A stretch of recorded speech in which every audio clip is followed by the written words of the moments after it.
Tory, and I just wanted your thoughts on this. Tesla third quarter, record breaking 497,000 vehicles in Q3. Take us through your analysis of this story, because that's a lot of Teslas in one quarter. It is. You hit the nail on the head. This, by the way, circling back to Scott's post, the last one we just looked at, he mentioned should he get a new one. He put an update in his post and it says, my new vehicle is coming in on Monday. They offered me $15,000 trade in plus the ability to transfer my full self drive. My car's in great condition. Does this sound right? Well, 15K trade sounds a little low, but you got an $8,000 swap over. And so really you got more like $23,000 because you would have had to buy FSD outright. So I think he did okay.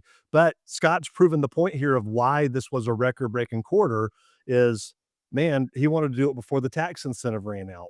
And I look at this, they produced, this is incredible. They produced 447,450 Teslas in quarter three.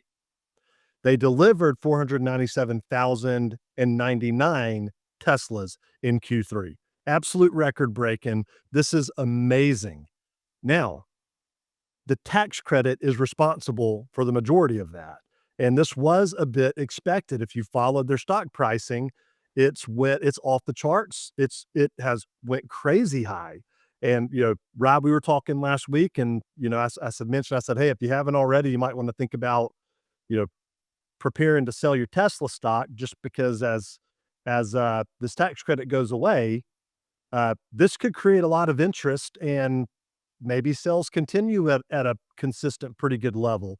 But I have a sneaking suspicion, and this is what most people believe, is that it will take a minute for this to normalize. And so what's going to happen is all of that demand that was created by the ending of the $7,500 tax credit, I think that we're going to see a Q4 that's going to be abysmal.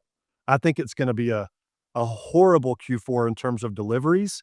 But then I think that we're going to see everything normalize and get back to the place that we should have been, which is the government doesn't need to be involved in the auto market like this. They don't need to be mandating ICE vehicles, gas vehicles, diesel vehicles. They don't need to be mandating that. Just let this industry grow healthily. The cars are amazing. People love them for way more reasons than the tax credit. The growth in the EV industry before the tax credit was 35% or more per year. It was growing healthy. Well, the tax credit has caused this crazy, unpredictable market for the EV industry. So it'll be nice, I think, after we can get through this Q4, which is going to be probably pretty rocky. Q1 are probably going to be bad too. But I think by Q2 of next year, we're going to see things normalizing. And that goes the same with the used Tesla market values. It's been crazy that we've not had, because of the $25,000 limit on the used tax credit, the $4,000 used tax credit, the market for vehicles between $25,000 and $30,000 has just taken this huge hit. It's like everything needs to be close to 25 grand so you can get this $4,000 tax credit. And therefore a $33,000 car isn't selling because I'm going to wait for the guy that would take 29, but because the tax credit will take 25 and I get it for 21. And it has just been catastrophic to the market values of these cars. And I'm excited to get back to normalcy. Just let the market do what the market does. I think this is going to be a good thing overall. I'm sure you agree with that, right? Yeah, I do. And just for those that may not have any perspective, I think Tesla delivered like 1.2 million cars in all of 2024 worldwide. So they just did in one quarter half of what they would do in an entire year. And you bring up a really good point. Jim Farley, the CEO of Ford, agrees with you. He just went on record and said that he predicts EV sales are just going to absolutely fall off a cliff the next few months.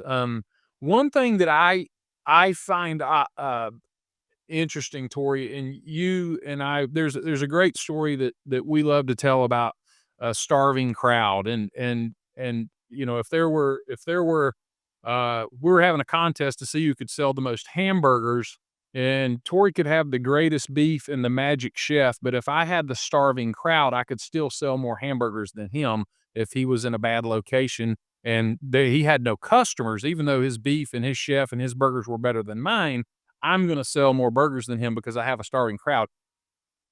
That 7,500 tax credit definitely brought in a lot of buyers, but it still tells me there was a starving crowd there because, if there wasn't a demand, then the no incentive would have pulled in, you know, a 500,000 sales in 1 quarter, and so just I am such a believer in the influence of friends and family. I'm watching my dad buy a model. He ordered a Model Y all because of seeing me drive one. And I know you, Tory, you every week you tell me about somebody from church that you took for a ride and now they want a Tesla. And so there's another 500,000 Teslas out there in the streets that are influencing friends and family with FSD.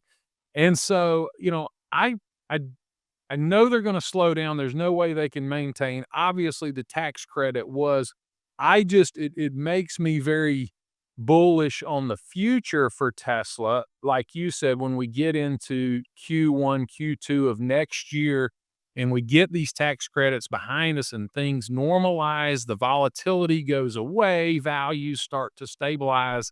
I just really think it's a good sign for Tesla long term, and I agree with you. There's gonna be a drop off, but that's some really positive signals for the future, I think.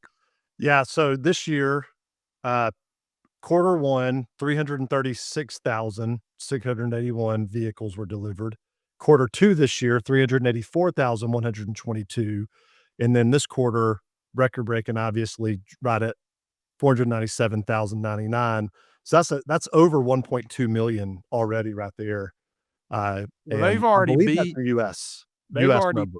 I think it may be worldwide. We'll have to double check that. Yeah. We'll double it looks like they're tracking to blow last year away though, if I'm understanding your numbers correctly. And to me, if you look at the fact that Tesla is not the only game in town, and all of the legacy manufacturers out there have EVs now. They're all going after the EV market, and for Tesla to still be growing year over year, man, I gotta give credit to FSD. I just think it's such a game changer, and I think it says a lot about the Tesla brand. So